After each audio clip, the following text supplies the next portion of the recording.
All right, so you have this one over here on how we spend our days.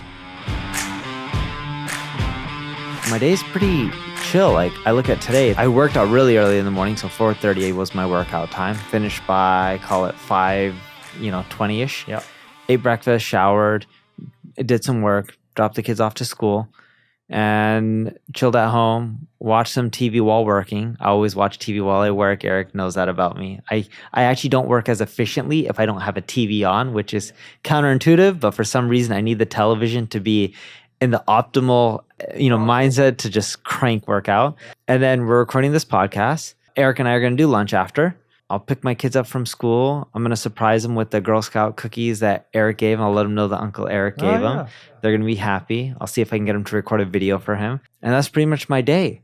I don't really have tons of set scheduled stuff. What I mainly have is I spend most of my days either on content production, so marketing, or business strategy, or just following up people within the organization and helping them tackle and solve problems, or just checking in and putting pressure. I think the way to look at this for everyone is there's no right or wrong way to do this. It's what are the highest leverage activities you can do today. So if you're starting a business right now, you probably have to do everything, to be honest. Yes, your schedule's not going to be my schedule. If you have good scale like Neil does, okay, the highest leverage thing, it is marketing, because for 1 hour of input here, it might be millions and millions of views, right?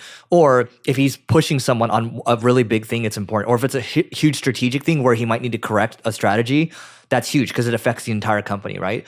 So leverage points is just, you think about, if I put in, again, 1 minute of effort and if I get like thousands and thousands of dollars back, you should probably keep doing that thing, right? But in the beginning, you probably have to do everything. Now, we'll bring it to me. So my response to him, I was like, well, single grain side, there's good people helping with the agency side. But the challenge right now is building a startup on the side with the software, right? Where the CTO and I, like, that's startup culture where he's on 24/7, I'm on 24/7, and we've really jacked the intensity up. And I actually mentioned in passing in December, I told someone on my team, I was like, this is a different company now. And I didn't realize that I didn't think about that, right? Well, let's go back. Yeah. And I have 2 questions for you before you carry on. The first is, what percentage of your time do you spend on your software versus the agency? And the second question would be, when you say it's a different company now, what do you mean by that? Yeah, great question. So I don't know. To me, it's 50-50 because I'm always working now, right? It's and then like in the afternoon or at night, maybe I'm watching Netflix or something. But like, it's just every day you know how this is. Like when you're starting, it's like you wake up, oh, here I go. And then all of a sudden you're like in bed again, right? So that's me right now. And it's not going to go on forever like this. And my CTO is built to work like this. I am too. When I say it's a different company, and this has been brought up on the single grain side because people are seeing it. It's like the way we're behaving in LA versus the way the agency is behaving. They're 2 completely different companies because our working styles are completely different. So we addressed it yesterday in that meeting. And we basically talked about, okay, so what are we building here, right? And the conclusion is basically we're going to keep pushing how we are in LA. We're probably going to hire more out of LA, but agency side is just going to keep moving, right? Because I believe even if we build software, whatever software we build, whatever products we build, we're still going to need what we mentioned earlier. We're still going to need great people managing this stuff, right? And so I think the agency of the future, and you already have the products, right? We're going to see more and more of this. I think you guys are going to build more as well. I don't think the agencies from like the 60s, 70s, 80s or so, like you're going to have hundreds of thousands of employees. I think those will still be around. I think we're going to see less of it is what I'm saying. So totally agree with you on that. Like every Wednesdays I do my software call where I talk with my team for 15 to 30 minutes just on everything that we're doing on technology side for the week. Yeah. And I go over problem solutions and design changes that I want in the product and what they should fix. And they show everything to me before they make the changes. Most of my day is not really scheduled.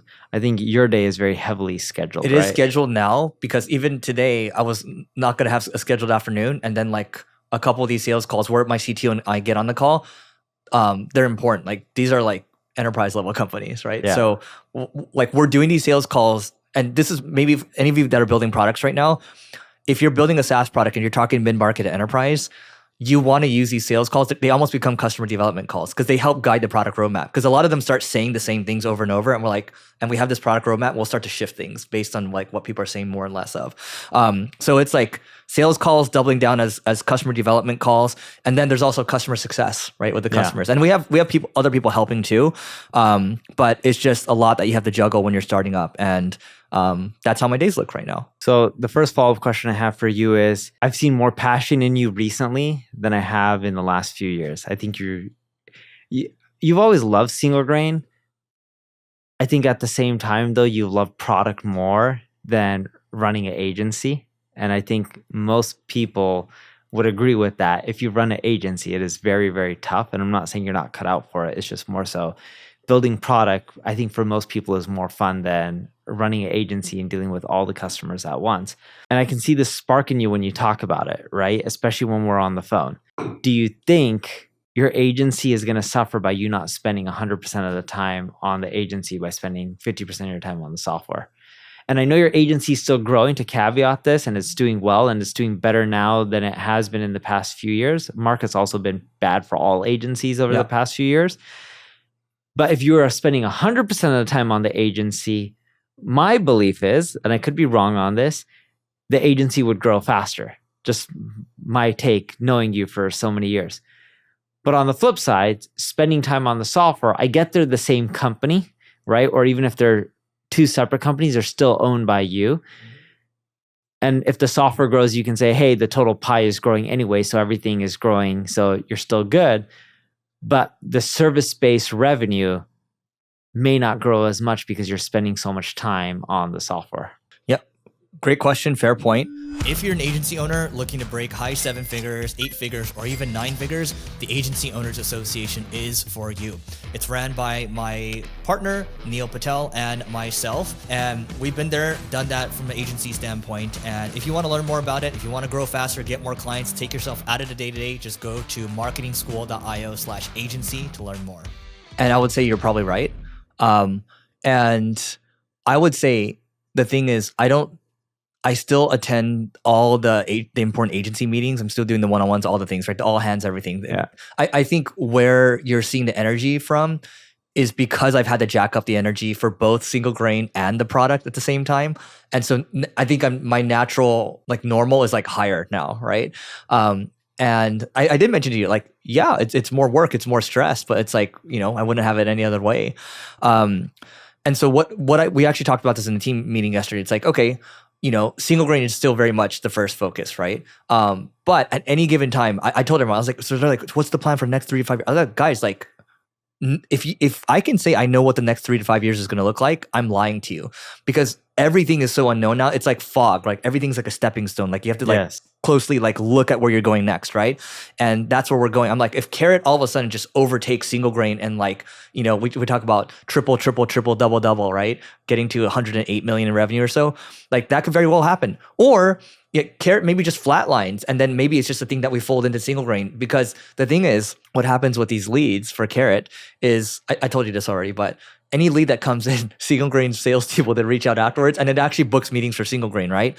So I look at it as it's building a lead engine, and it's actually it's focusing us more on B2B ABM, and I think it's a net positive. So, to kind of wrap up this answer over here, how is it going to affect single grain? It is affecting single grain, right?